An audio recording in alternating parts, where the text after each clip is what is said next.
Welcome to YouTube channel my Indian biology Jehanabad. आज मैं आप लोगों के बीच लेकर आया हूँ जेनेटिक्स का महत्वपूर्ण तथ्य, इम्पोर्टेंट फैक्ट ऑफ जेनेटिक्स।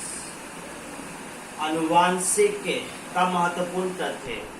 कहा जाता है कि जेनेटिक्स जो होता है चैप्टर्स बहुत ही डिफिकल्ट होते हैं बच्चों को समझने में, परंतु मैं आप लोगों को बता दूं कि अगर ये जो टर्म है आप सही से समझ लें तो मैंने जो लेसन आपका स्टार्ट किया है, लेसन 5 पार्ट 1 में मैं वीडियो डाल चुका हूँ आपका, principle of inheritance and variation, वो आपको चैप्टर आसानी पूर्वक समझ में आएंगे।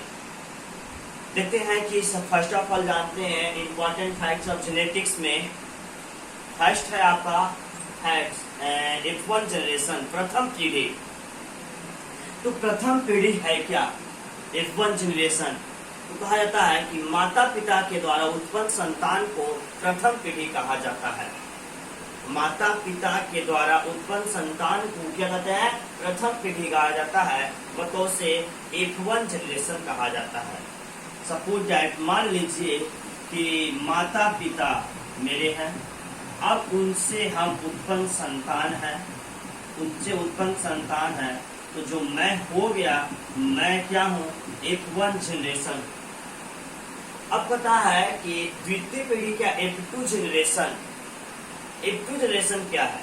तो प्रथम पीढ़ी के द्वारा उत्पन्न संतान को F2 जनरेशन कहा जाता है। जैसे कि मान लीजिए कि मैं प्रथम पीढ़ी हूँ और मेरे द्वारा उत्पन्न जो संतान होगा, मेरे द्वारा जो उत्पन्न संतान होंगे वो क्या कहलाएंगे? F2 जनरेशन कहलाएगा। F2 जनरेशन मतलब द्वितीय पीढ़ी कहलाता है। ये आपको समझ में आ गया होगा। आप फिर से मैं बता रहा हूँ, आपका देख रहे हैं। जैसे मान लीजिए कि ग्रैंड फादर है और ग्रैंड फादर मतलब दादाजी, अब उनसे उत्पन्न संतान हुए पिताजी। तो ये दादाजी जो हुए F1 जनरेशन हुए, और ये जो पिता से उत्पन्न संतान जो होंगे जैसे कि मैं हुआ, ये क्या कहलाएगा? F2 जनरेशन होगा। क्योंकि एग्जाम में पूछे हुए जाते हैं प्रथम पीढ़ी क्या है, तो माता पिता के द्वारा उत्पन्न संतान को प्रथम पीढ़ी, द्वितीय पीढ़ी तो प्रथम पीढ़ी, माता पिता द्वारा उत्पन्न संतान को प्रथम पीढ़ी कहा जाता है और प्रथम पीढ़ी द्वारा उत्पन्न संतान को द्वितीय पीढ़ी कहा जाता है। अब देखिए दूसरा, अब देखिए नेक्स्ट पॉइंट आपका शुद्ध लक्षण, प्योर कैरेक्टर। प्योर कैरेक्टर, शुद्ध लक्षण क्या है? शुद्ध माने आप जान रहे हैं, प्योर। कैरेक्टर का मतलब लक्षण, चरित्र जानेंगे उसके बारे में। तो कहता प्रत्येक समान जोड़ा को शुद्ध लक्षण कहा जाता है। प्रत्येक समान जोड़ा को शुद्ध लक्षण कहा जाता है। जैसे कि टर्म है ये आपका बायोलॉजी का, ये कैपिटल टी है, ये स्मॉल टी है, ये कैपिटल आर है, ये स्मॉल आर है। तो कैपिटल टी का मतलब होता है टॉल प्लांट, स्मॉल टी का मतलब होता है ड्राफ्ट प्लांट, कैपिटल आर का मतलब होता है रेड फ्लावर, स्मॉल आर का मतलब व्हाइट फ्लावर। अब ये आप जो देख रहे हैं सब यहाँ पे समान है, इक्वल है। जैसे कि यहाँ पे कैपिटल टी है, यहाँ पे स्मॉल टी है, यहाँ पे कैपिटल आर है, यहाँ पे स्मॉल आर है। ठीक है कि जोड़ा में, क्योंकि आप जानते हैं जो क्रोमोसोम होते हैं, गुणसूत्र होते हैं जो जोड़ा के रूप में पाए जाते हैं, इसलिए यहाँ पे कैपिटल टी रखा गया है। तो देखिए यहाँ पे समान जोड़ा है, देख रहे हैं ये समान जोड़ा, ये भी समान जोड़ा, ये भी समान जोड़ा, ये भी समान जोड़ा है, इसलिए इसे कौन लक्षण कहा जाएगा? शुद्ध लक्षण। ये आपको समझ में आ गया होगा। तो शुद्ध लक्षण हो गया प्रत्येक समान जोड़ा एक जैसा दिखे। जैसे कि आप मान लीजिए किसी रिसेप्शन पार्टी में आप गए, और मतलब कि रिसेप्शन पार्टी में आप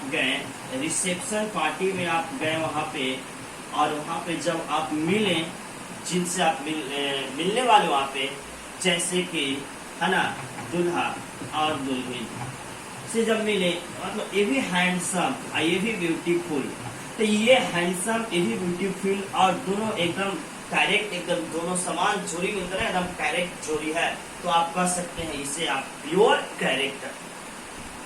अब आते हैं अशुद्ध लक्षण। शुद्ध है तो अशुद्ध भी होगा, तो शुद्ध लक्षण हो गया। अब अशुद्ध लक्षण नेक्स्ट पॉइंट है आपका इम्प्योर कैरेक्टर तथा प्रत्येक असमान जोड़ा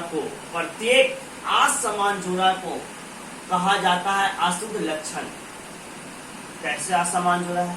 जैसे देखिए यहाँ पे आप देख रहे हैं कैपिटल टी है, यहाँ पे स्मॉल टी है, तो असमान है। यहाँ पे देख रहे थे कैपिटल टी है तो कैपिटल टी था, स्मॉल टी है तो स्मॉल टी है, लेकिन यहाँ कैपिटल टी तो स्मॉल टी आ रहा है, तो असमान तो है। अब जैसे रिसेप्शन पार्टी में आप गए और मतलब कि दुल्हा लंबा दुल्हन बॉडी, तो यहाँ पे आप क्या देख रहे हैं? असमान देख रहे हैं, तो इसलिए इसे क्या कहा जाएगा? अशुद्ध लक्षण। संक्रमण हो गया, हाइब्रिड हमने लिखे क्योंकि मिलावट हो गया। टी से क्या हो गया? टॉल प्लांट को हाइब्रिड। तो कैपिटल टी या स्मॉल टी का मतलब आप समझ लीजिए इसे क्या कहा जाएगा जेनेटिक्स के भाषा में, तो हाइब्रिड टॉल प्लांट कहा जाता है। अब आता है देखिए कैपिटल आर है, यहाँ पे स्मॉल आर है, कैपिटल आर और क्या है? स्मॉल आर है। तो कैपिटल आर और स्मॉल आर, यहाँ पे तो संक्रमण हो गया, हाइब्रिडाइजेशन हो गया, संक्रमण। तो संकरण होने से तो हाइब्रिड हो गया, और यहाँ पे क्या हो गया? Red flower. तो कैपिटल आर और स्मॉल आर का मतलब आपके लैंग्वेज में पूछे, बायोलॉजी के लैंग्वेज में, जेनेटिक्स में, तो you have to reply answer hybrid red flower. तो ये क्या है? अशुद्ध लक्षण, क्योंकि प्रत्येक असमान जोड़ा है। तो अब देखते हैं नेक्स्ट पॉइंट आपका प्रभावी लक्षण और अप्रभावी लक्षण। प्रभावी लक्षण को बोला जाता है डोमिनेंट कैरेक्टर। डोमिनेंट कैरेक्टर तो पता डोमिनेंट कैरेक्टर क्या है? जीवों के प्रत्येक स्पष्ट लक्षण को पता, स्पष्ट जो स्पष्ट रूप से दिखाई पड़ता है, जीवों के प्रत्येक स्पष्ट लक्षण, क्लियर कैरेक्टर को क्या कहेंगे? डोमिनेंट कैरेक्टर कहा जाता है, मतलब प्रभावी लक्षण कहा जाता है। और जीवों के अस्पष्ट लक्षण, अस्पष्ट मतलब नॉट क्लियर, तो जीवों के अस्पष्ट लक्षण को कहा जाता है अप्रभावी लक्षण कहते हैं। अब यहाँ पे कैसे जाने कि प्रभावी अप्रभावी? तो आप जैसे कि मान लीजिए स्पष्ट, अब कहीं पे भीड़ में गए, किसी की पार्टी में गए और एक तरह का झंडा देख रहे हैं, एकदम स्पष्ट रूप से दिखाई पड़ रहा है, एक तब वीआईपी तब वीआईपी, तो देख रहे हैं खाली सिर्फ वीआईपी लोग हैं, तो वहां पे क्या क्लियर रूप से दिखाई पड़ रहा है कि वीआईपी लोग हैं।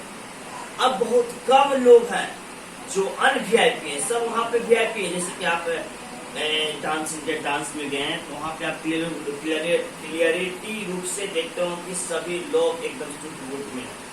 अब कोई व्यक्ति एक दो खाली है जो अनबुद्ध में है, तो क्या हो जाएगा? अस्पष्ट लक्षण। तो इसके लिए वेंडल ने क्या किया था, देखिए आपको बता दें शुद्ध और अशुद्ध के लिए। जैसे कि एक इनने टॉल प्लांट और ड्राफ्ट प्लांट के बीच क्रॉस कराया, tall plant and dwarf plant के बीच क्या कराया था? क्रॉस कराया था।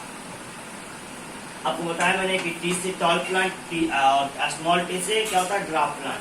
और ये दोनों के बीच जब प्राप्त कराया तो उत्पन्न संतान, मतलब प्रथम पीढ़ी से उत्पन्न संतान में हाइब्रिड टॉल प्लांट प्राप्त हुआ। हाइब्रिड क्या हुआ? टॉल प्लांट प्राप्त हुआ। तो हाइब्रिड टॉल जो प्लांट प्राप्त हुआ, तो इसमें देखा गया टॉल प्लांट स्पष्ट रूप से दिखाया गया, और ये टॉल प्लांट मतलब ड्राफ्ट प्लांट हुआ जो अस्पष्ट रूप से दिखाया गया। इसलिए इसमें क्या होता है? प्रभावी लक्षण थे और ये क्या हो गया? अप्रभावी थे। इसी को कहते हैं, आपको बताएंगे, लॉ ऑफ डोमिनेंस, मतलब प्रभावता का नियम कहा जाता है। तो ये थे आपका इंपॉर्टेंट फैक्ट ऑफ जेनेटिक्स। दो टर्म और इसमें है, आपको बता दूं। एक आता है फिनोटाइपिक और जीनोटाइपिक। फिनोटाइपिक और जीनोटाइपिक को भी हम लोग देख लेते हैं। फिनोटाइपिक और जीनोटाइपिक,